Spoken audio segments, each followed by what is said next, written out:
What's going on, everybody, and welcome to another edition of the Gimme presented by Bet365. That's right, the last edition of the Gimme for the entire PGA Tour season.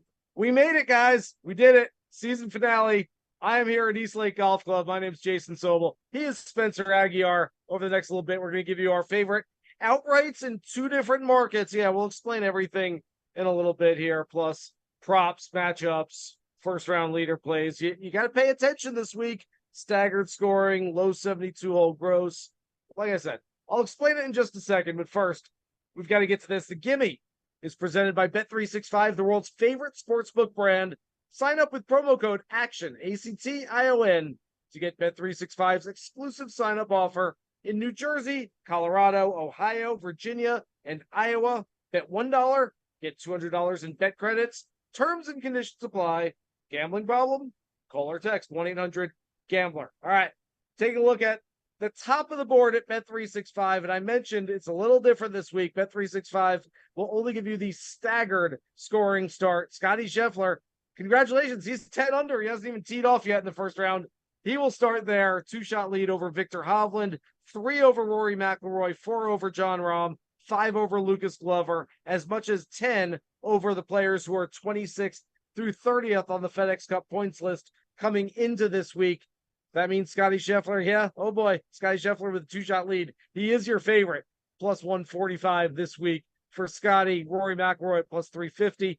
Victor Hovland, just coming off that win at the BMW Championship, back 928, final round 61. He is at plus 450. Just walked past me right here about 5 minutes ago. I believe just getting onto site here late Tuesday afternoon at East Lake, so took a couple days to himself, it seems like, after that big victory, as well he should. Jon Rahm plus 800, Patrick Cantlay plus 1800, and his practice round partner in their little match today, 9 holes, Xander Schauffele, is plus 2800. Yeah, I wonder if we see those guys playing some golf together about 5 weeks from now in Italy. So, in any case, let's get right to our favorite outrights for the week, Spencer. Like I said, a weird week. We're going to pick outrights for staggered scoring. We're going to pick outrights for the low 72-hole gross score.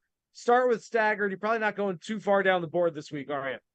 No, and I think it stems from one reason. So the biggest issue with this staggered start is that East Lake isn't the most accessible venue in the world to play catch up if you're trying to come from off the pace.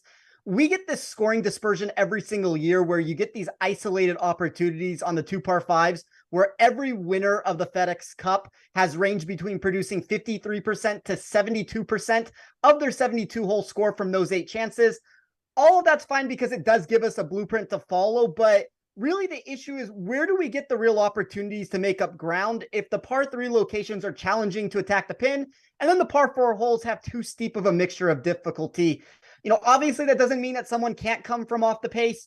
Personally, I would probably say that, you're probably looking at a Scheffler, Hovland, Rory, Rahm, Glover, Cantlay sort of winner here.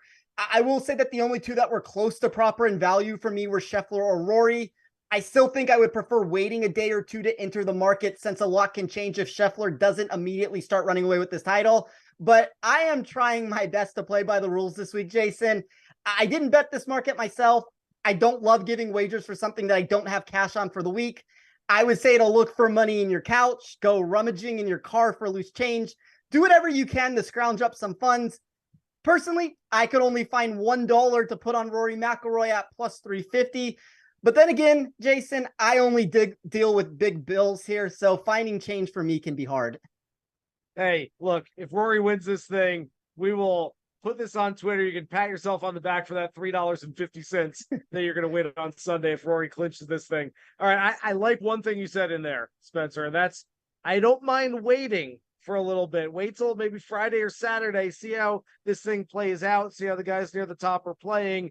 That said, the first 3 years, 3 of the 4 years that we've done this PGA Tour new staggered scoring format, the guy who was number 1 at the beginning of the week wound up number 1 at the end of the week. Last year was the first time it didn't happen. That's only because Scottie Scheffler lost a 5-shot lead on Sunday to Rory McIlroy. I know you like Rory. It ain't happening this time. Scottie Scheffler has been the best player on the PGA Tour this year. I get it. The putter's been gold. About 10 minutes ago, he walked out to the player parking lot right there. with a putter. I don't know if it's a new one, an old one, something borrowed. I have no idea, but he had the putter kind of clutching it. He was hugging it a little bit, showing it some love as he's walking through the parking lot. That said, still tee to green. You spot him 2 shots against everybody else and as much as 10 against a lot of players.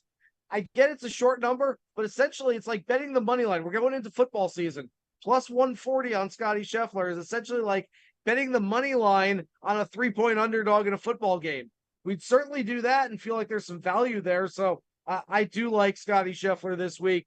I'll bet a little bit before we go off. I've got him here for 30% of my $100 portfolio, but I don't mind the wait and see approach this week as well, like you said. All right, let's get to our favorite outright low gross 72 holes, best score wins. Where are you going? It's weird to say that this mini tournament of being the low gross score is the best option in the outright market when none of the players know exactly where they stand in that area from shot to shot. But there was really the only location for me where I wanted to take a stand in the futures market. I ended up with a card of 4 names. You can hear the other 3 on this week's Links and Locks podcast here at Action Network. But for this show, I took Russell Henley for $7 of my budget.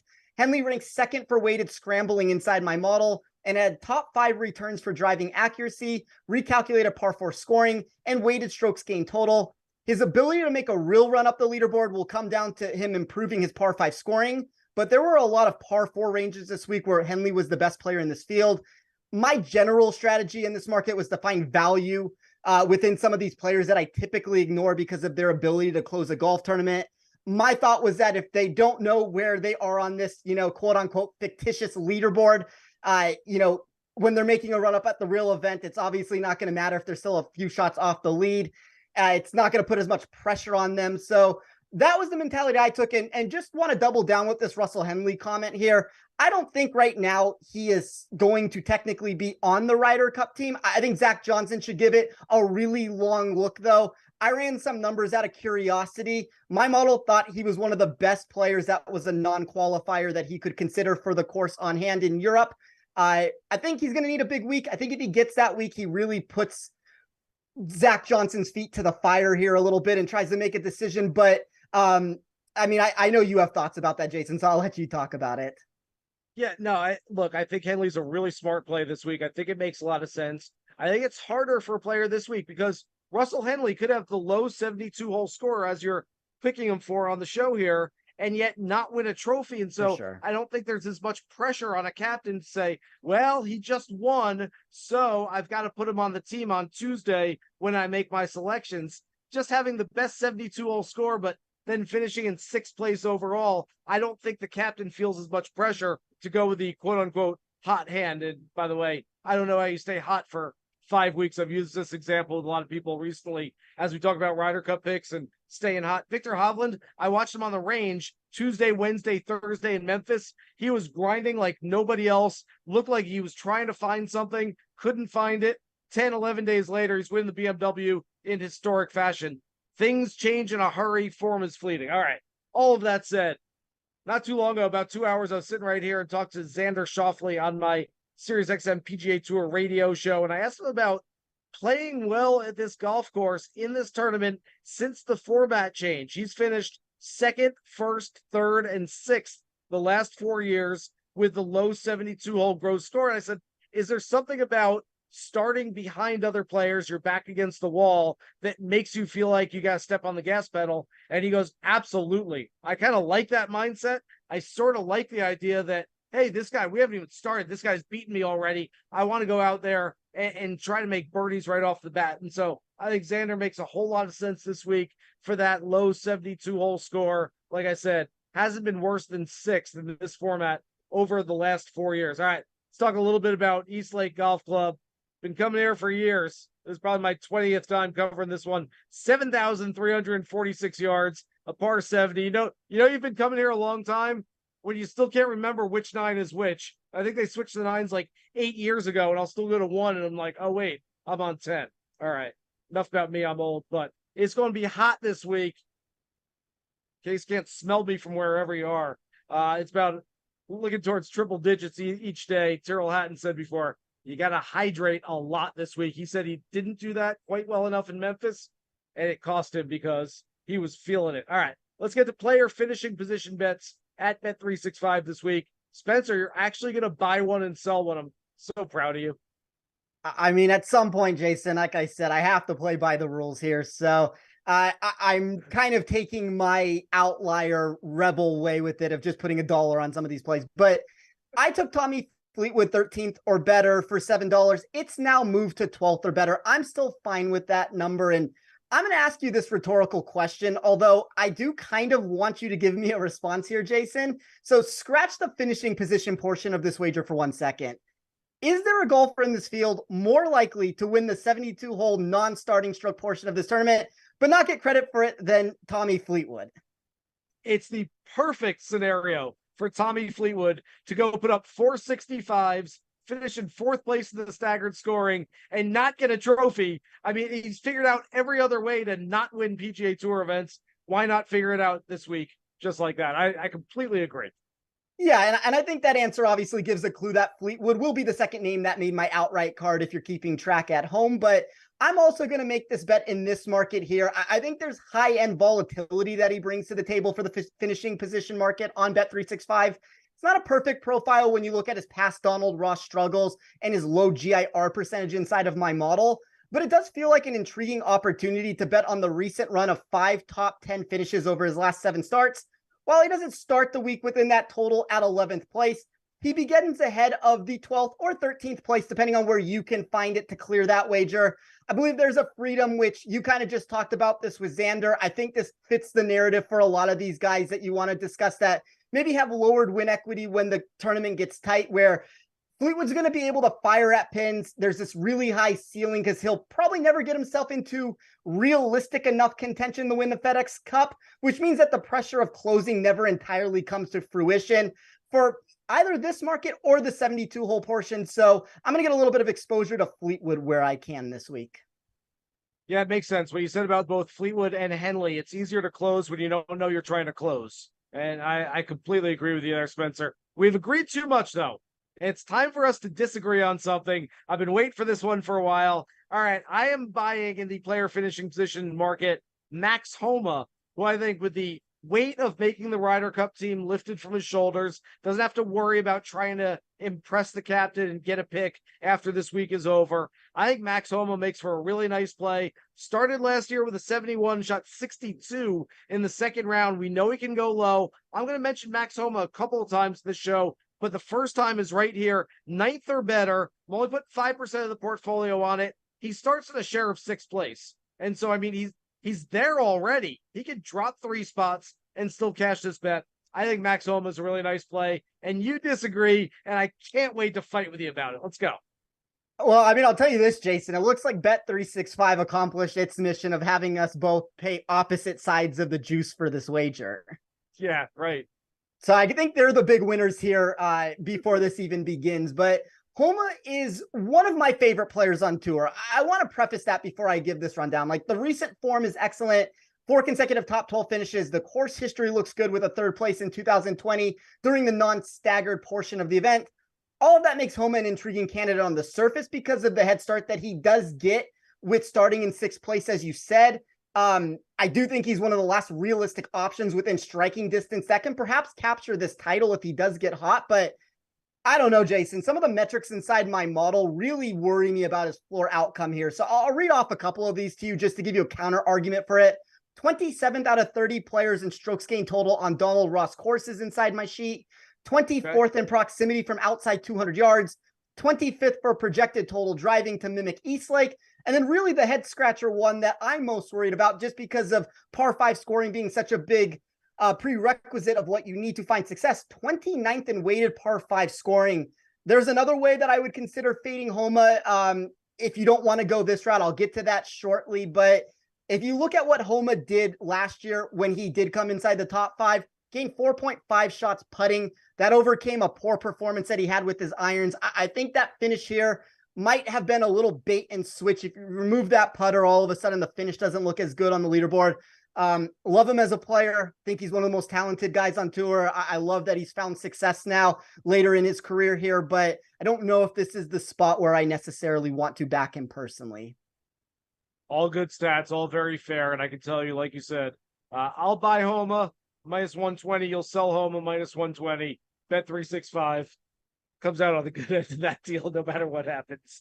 All right. The player I'm selling this week, I believe for a second straight week, and no offense to him. Again, you like Max Homa, you root for Max Homa.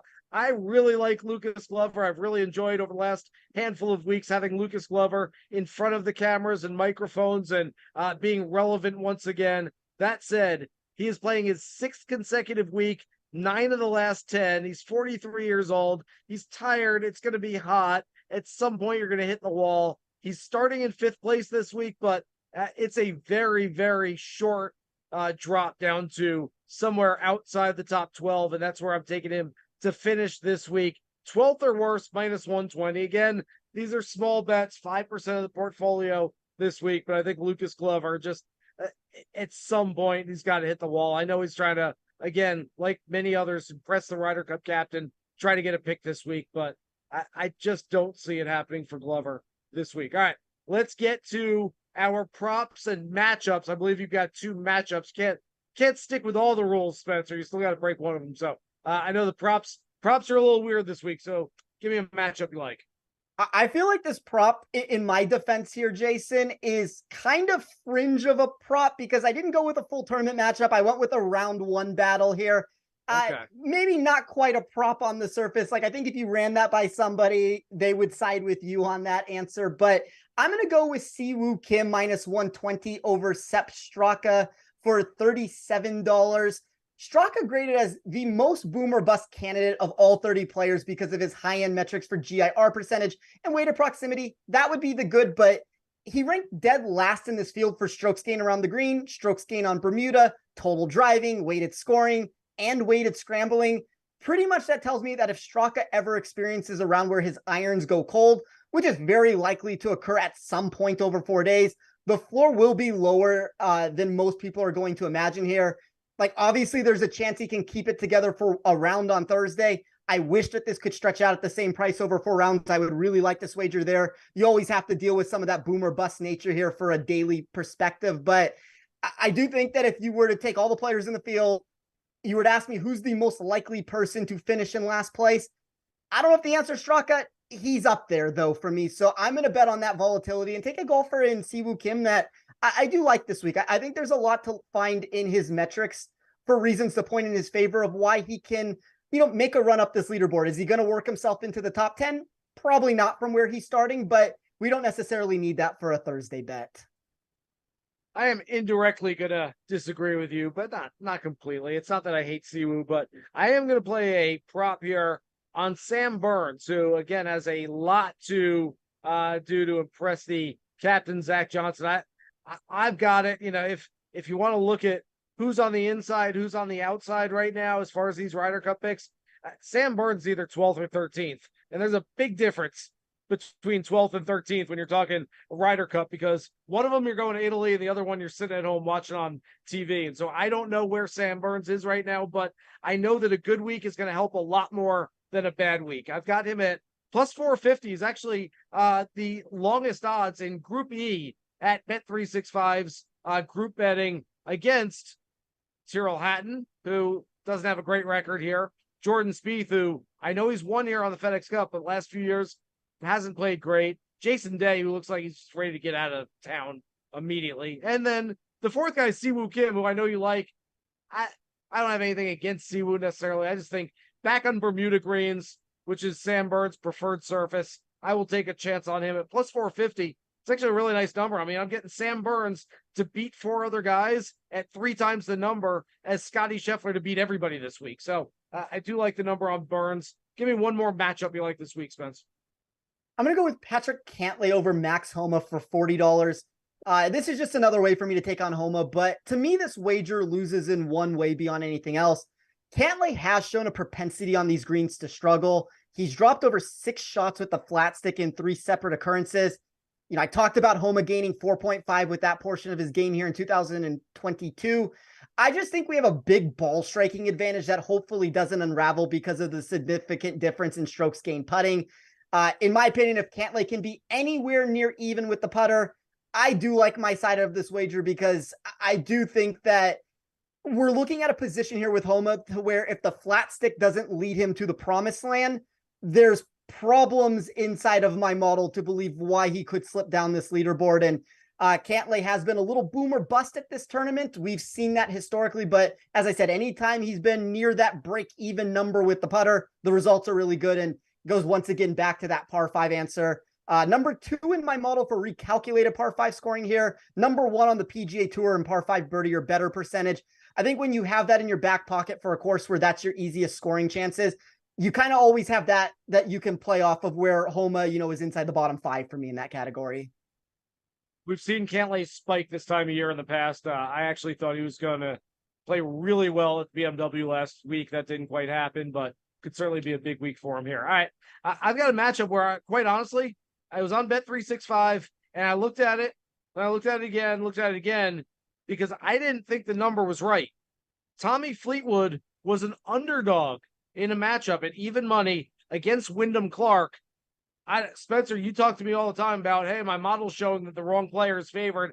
I don't have a model. I just got my stupid old head that's been watching PGA Tour golf out here on the road for 20 years. I think Fleetwood should be the favorite in this one. You tell me if I'm wrong about that. No, I agree with you completely. My model has Fleetwood more in that minus 120 range. So you can make an argument that those prices more or less got flipped there. Yeah, so Fleetwood, even money, top 10s in 5 of his last 7, obviously playing some really good golf. And as we mentioned earlier, this would be the absolute perfect Tommy Fleetwood scenario where he plays his best golf and has the low 72-hole score. They're like, cool, you still don't get a trophy. Could happen this week. All right, let's get to the Gimme prop this week at Bet365. Yes, you can bet this. Just go find the Gimme prop on their site. Straight forecast. You got to get them. It's not an exacta. You got to get them exactly. 1, Victor Hovland winning the FedEx Cup title. And number 2, Rory McIlroy. You're going to have to fade Scottie Scheffler in this scenario and look for number 2 to move up 1 spot, number 3 to move up 1 spot. Spencer, I know you got Rory winning this thing, so would you take it? Boosted from 22 to 25 to 1. I mean, if Rory doesn't win it, I think the most likely winner obviously is Scottie. I mean, like, that's even based off. I'm playing a numbers game here when I'm saying Rory, I like the value better than I like the value on Scottie on it. Scottie should be the favorite here. It's kind of hard for me to believe that Scottie's going to fall out of the top 2. Like Hovland, don't have a problem. They're the top 3 players in my model and projected finish, but Hovland is the least likely of the 3 for me to win the golf tournament. So just based off of that alone, I'm going to pass. I'm passing also. I like Scottie. As I said off the top of the show, I think Scottie wins this week. That said, I don't mind the idea of a straight forecast because, especially with the staggered strokes, you're getting, and it's only 30 guys in the field, you're getting some really short numbers at the top. I know a lot of people will immediately be turned off by the short numbers, just not want to play it at all. At least with the straight forecast or maybe the dual forecast, also available at Bet365, where you can either get 1 and 2. Essentially, that's your exacta, getting them in either direction. I like the idea of playing those where at least it boosts the odds a little bit. You just got to hit both of those players playing well. All right, let's get to first round leader plays. I believe this is first round leader with the staggered scoring. So you're probably not playing an Emiliano Grillo or a Tyrrell Hatton who's starting 10 back unless you think they're going to go fire a little 54 on Thursday. I would prefer, and I have not seen books release the numbers at this point, which is unfortunate. I would prefer non-staggered scoring to bet this market. I think it's very tricky here for all the reasons that you and I keep going back and forth with. So for the sake of the show and for the sake of me playing by the rules here, Rory McIlroy plus 450 $1. I managed to find another $1 over the last 25 minutes to put on Rory here. It's just going to be a pass for me, though. I think it's very likely that your leader is Scottie, Rory, Hovland, maybe Rahm if he really makes a run at this, and that's probably where we can cut it off, in my opinion. You're probably right. Look, I've got Max Homa here. This does not mean that I think Max Homa is going to be your first round leader at the end of Thursday. I'm just saying, at 100 to 1, yeah, I took a chance on it. I'm taking a chance here. Like, why not? 100 to 1. He's 6 shots back. Like I said earlier, shot a 62 in the second round last year. If we get 62 on Thursday, means Scottie's got to shoot 68 or worse just to chop or for him to beat them. Then, Victor's going to have to shoot, a 66 or worse. it can happen. At least you can do the math and see the possibilities there, that it's certainly got some potential. At 100-1, look, I like that more than 33 times more than Rory at 3.5-1. I guess is kind of what I'm getting at here. Or, 100 times more than Scottie at some ridiculously short number having the 2-shot lead. But again, not really our favorite bet of the week with the staggered scoring. All right, one and done pools. If you're still up there, you got a chance to win. I hope you save somebody. Who would you recommend this week?